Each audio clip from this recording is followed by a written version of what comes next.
Same పండు కోతి లెక్కనున్నావురా. నిన్న భారతీయుడు 2 అయితే ఈరోజు తగ్ లైఫ్. ఏం మారలేదు, టైటిల్ మారింది, డైరెక్టర్ మారారు అంతే. దింపిన చోటే మళ్ళీ మళ్ళీ దింపినట్టు రాడ్ రంబోలా అయింది సినిమా. కమల్ సార్ భారతీయుడు 2తో రాడ్ దింపితే మణిరత్నం సార్ పొనియన్ సెల్వన్ సిరీస్తో అంతకు మించే దింపారు.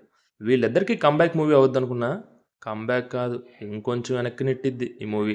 బేసికల్లీ మణిరత్నం గారు తీసే మూవీస్లో లవ్ స్టోరీ అయినా కమర్షియల్ డ్రామా అయినా దాన్ని న్యాచురల్గా రియలిస్టిక్గా చూపించడం అతని స్పెషాలిటీ. ఈ మూవీలో అదే మిస్ అయింది. ఎప్పుడో 90స్లోని స్టోరీని 2025లో జరిగినట్టు చూపించారు. ఎక్కలేదు నాకైతే.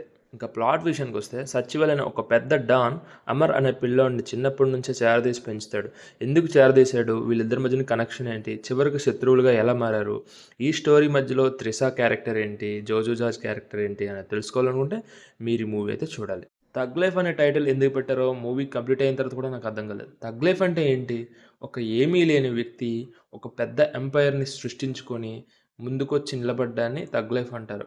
నాకు ఇందులో అయితే ఇదేం కనపడలేదు. ఎంపైర్ అంటారు, డాన్ అంటారు, దేనికోసం జరుగుతుందో అయితే ఎక్కడా చూపించరు. ఇంకా మూవీలో నాకు నచ్చిన పోర్షన్ ఏదైనా ఉంది అంటే మూవీ స్టార్టింగ్ 15 మినిట్స్. ఆ 15 మినిట్స్లో ఆ క్యారెక్టర్ ఇంట్రడక్షన్ అయినా, ఆ సత్యవేల్ అండ్ అమర్ అనే పిల్లాడి మధ్య కనెక్షన్ ఏదైతే ఉందో అదైతే చాలా క్లియర్గా చూపించారు, బాగుంది కూడా. ఆ తర్వాత మొదలవుద్ది story. Pure lag pro max అని చెప్పుకోవచ్చు.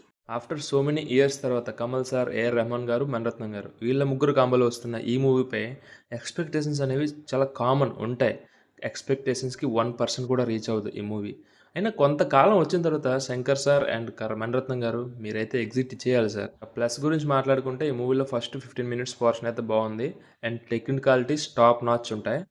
And coming to the minus, అన్ని మైనసే. రెస్ట్ ఆఫ్ దట్ మ్యూజిక్ కూడా నాకు నచ్చలేదు. ఆ ఫైట్ సీక్వెన్స్ కూడా భారతీయుడు 2 అప్పుడప్పుడు నాకు గుర్తొచ్చింది. ఫైనల్ వర్డిక్ట్ ఏంటంటే, కమల్ సార్ ఫ్యాన్స్ అయితే ఒకసారి లుక్ వేయచ్చు, వాళ్ళకు కూడా డిసప్పాయింట్మెంటే. కాకపోతే కొన్ని హై ఇచ్చే మూమెంట్స్, ఫైట్ సీక్వెన్సెస్ గట్రా ఉన్నాయి కదా, అవి కొంచెం థ్రిల్ని ఇస్తాయి అంతే. ఇంకా స్టోరీ పరంగా, సినిమా పరంగా అయితే నాకైతే నచ్చలేదు. మీకు కూడా నచ్చపోవచ్చు. మీరు కనుక ఈ మూవీ చూసుంటే మీకు ఎలా అనిపించిందో కామెంట్ చేయండి. And we will meet you next one. And please do subscribe to my channel if you like my content. చూస్తున్నారు కానీ ఒకరు కూడా సబ్స్క్రైబ్ చేసుకోవట్లేదు. I'm requesting 1 subscriber for this video. ఎవరైనా ఒక్కరు సబ్స్క్రైబ్ చేసుకోండి please. And thank you. We will meet you in the next one. జై Hind, bye bye.